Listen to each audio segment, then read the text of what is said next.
Namaste. So tonight I'm going to read Book 9, Chapter 7, on the curses of Ganga, Saraswati, and Lakshmi in the Maha Devi Bhagavatam. Om Vakratuna Mahakaya Koti Suresa.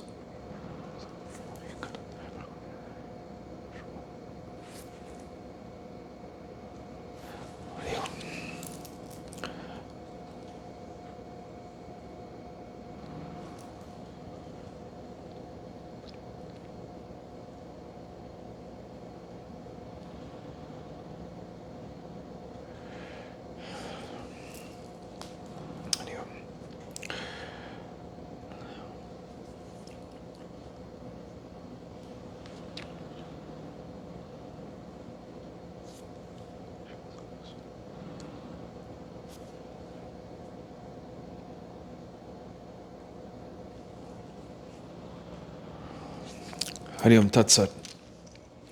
Narayana said, O Narada, thus saying, the Lord of the world stopped, and Lakshmi, Ganga, and Saraswati wept bitterly, embracing one another. All of them then looked to Shri Krishna and gave vent to their feelings one by one with tears in their eyes. And with their hearts throbbing with fears and sorrows, Saraswati said, O Lord, what is now the way out of this curse so severe and paining since our births?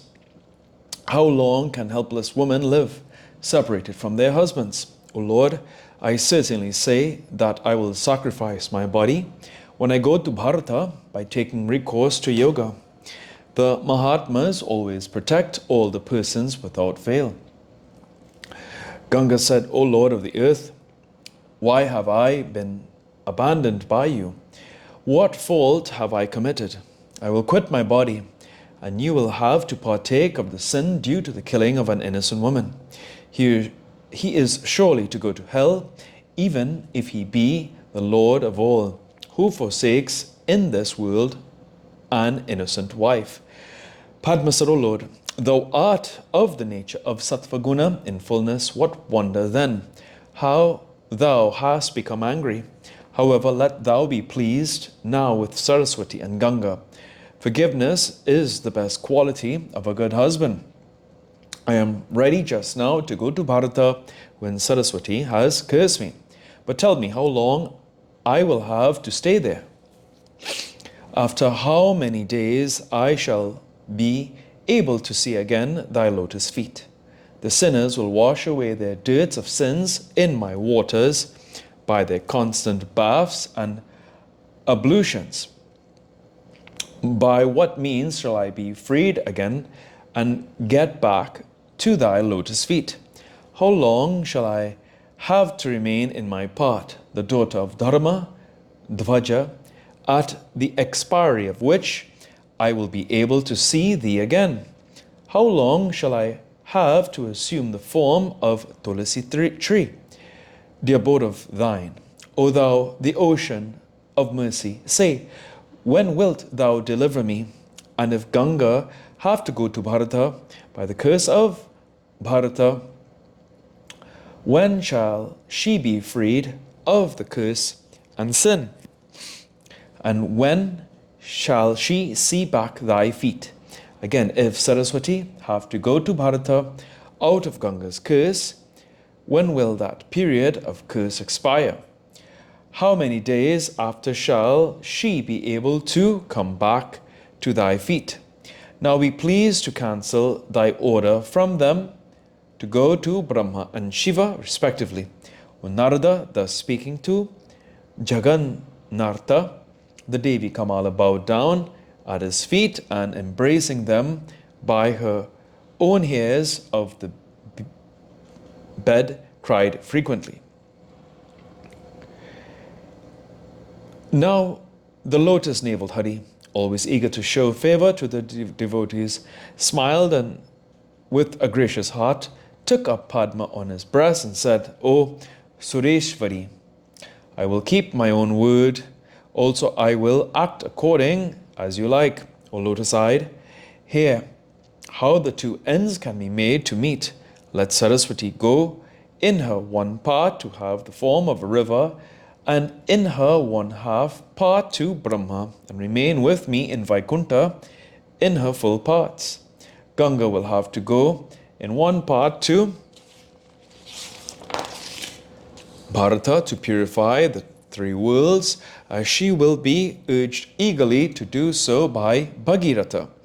And she will remain in her one part in the matted hair of Chandrasekhara.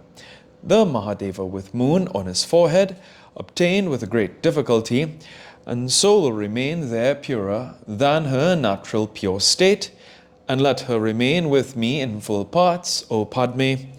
O lovely-eyed one, you are most innocent, so part of your part will go to Bharata and be the Padmavati river, and you will be the Tulasi tree.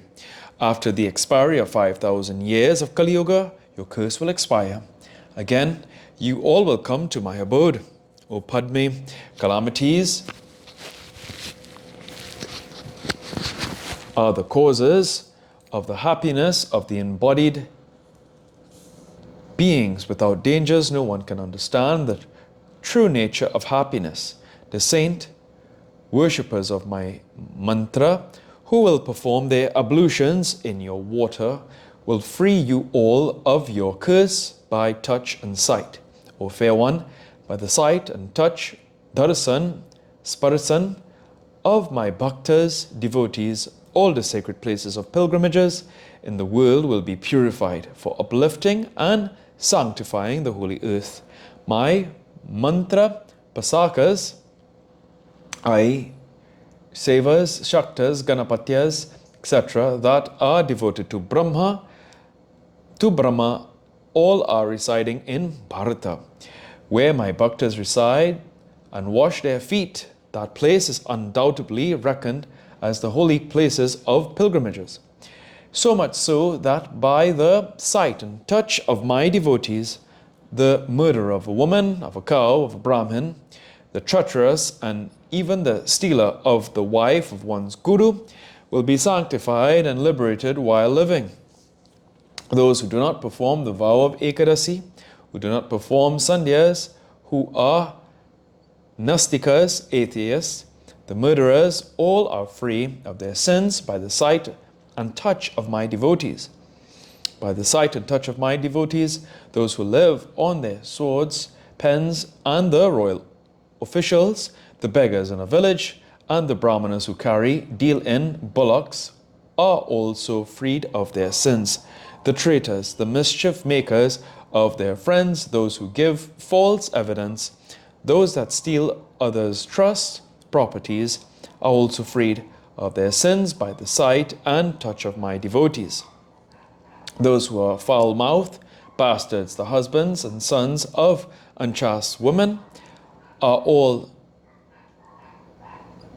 purified by the sight and touch of my bhaktas.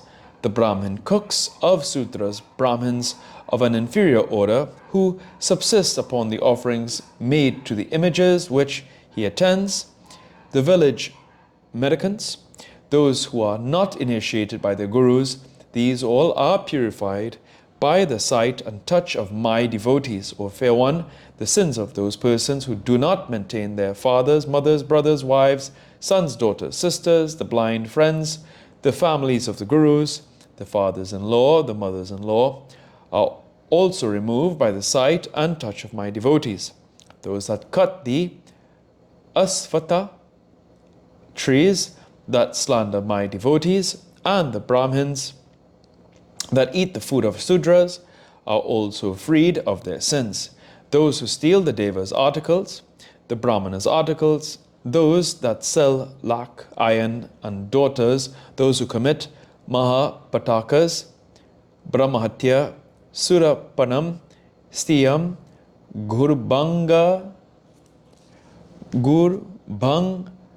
Bhangana Gana. Try it one more time. Gur Bhangana Gana Mahanti Pata Kan Yuha Ya Mahanti Pata Kan Yaha tatsam sarga siha panchamam. And those that burn the Sudra's dead bodies, these also are freed of their respective sins by the sight and touch of my devotees. Mahalakshmi said, O thou gracious to faithful attendants, what are the characteristics, the mark of those bhaktas of thine that thou hast spoken of just now, whose sight and touch destroys instantly the Maha Patakas, 5 great sins that are destroyed after a long time by the water of the tirthas and the earthen and stone images of the gods. The sins of the vilest of men, devoid of Hari Bhakti, vain and egoistic, cheats, hypocrites, slanders of saints, vicious souls are destroyed by your bhaktas, whose touch and oblations sanctify the sacred places of pilgrimages. By the touch of the dust and water of those feet, the earth is purified, whom the bhaktas of Bharata always pray to see. There is nothing higher than the meeting of those bhaktas. Sutta said, O great Rishi. Thus, hearing the words of Mahalakshmi, the Lord smiled and began to speak about the secret things, or the marks of the bhaktas. O Lakshmi, the marks of the bhaktas are all mentioned very hiddenly in Srutis and Puranas. These are very sanctifying, destructive of sins, giving happiness, devotion, and liberation. These are never to be described to deceitful persons. These are the essences and to be kept hidden. But you are very simple, and like my life, I therefore speak to you. Hear, O fair one, all the Vedas declare him to be holy and the best of men, in whose ears are pronounced from the mouth of a guru the Vishnu mantra at the very moment of his being born into this world, 100 generations back of that person, whether they be at that time in heaven or hell, get instantaneous liberation. And if any of them happen to be born then as jivas, they become liberated at once while living and finally get Vishnupadam, the place of Vishnu. That mortal is my bhakta, devotee, who is full of devotion to me, who always repeats my glories and acts according to my directions, who hears with all his heart my topics, and hearing which, whose mind dances with joy, whose voice gets choked and tears incessantly flow out from whose eyes, who loses his outward consciousness. Such a man is indeed my bhakta. My bhaktas do not long for happiness or mukti, or the 4 states, salokya, sayujya, samipya, and sarasti, nor the brahmahood, nor the devahood, the state of immortality. They want only to do service to me, and they are solely intent on doing this. Even in dreams they do not desire the indraship, manuship, the state of Brahma, so very difficult to be had, nor do they want the enjoyment of kingdoms and heavens. My bhaktas roam in Bharata, eager to hear my glories, and always very glad to recite my sweet, glorious deeds. The birth of such bhaktas in Bharata is very rare. They purify the world and go ultimately to my abode, the best of all tirthas, sacred places. Thus I have spoken, O Padme, all that you wanted to hear. Now do as you like. Then Ganga and others all went to obey the order of Srihari, who went to his own abode. Here ends the 7th chapter of the 9th book on the curses Ganga, Saraswati and Lakshmi, and the way to freedom thereof in the Mahapuranam Srimad Devi Bhagavatam of 18,000 verses by Maharishi Vedvyasa. Mujente Mangala Kali Patra Kali Kapali.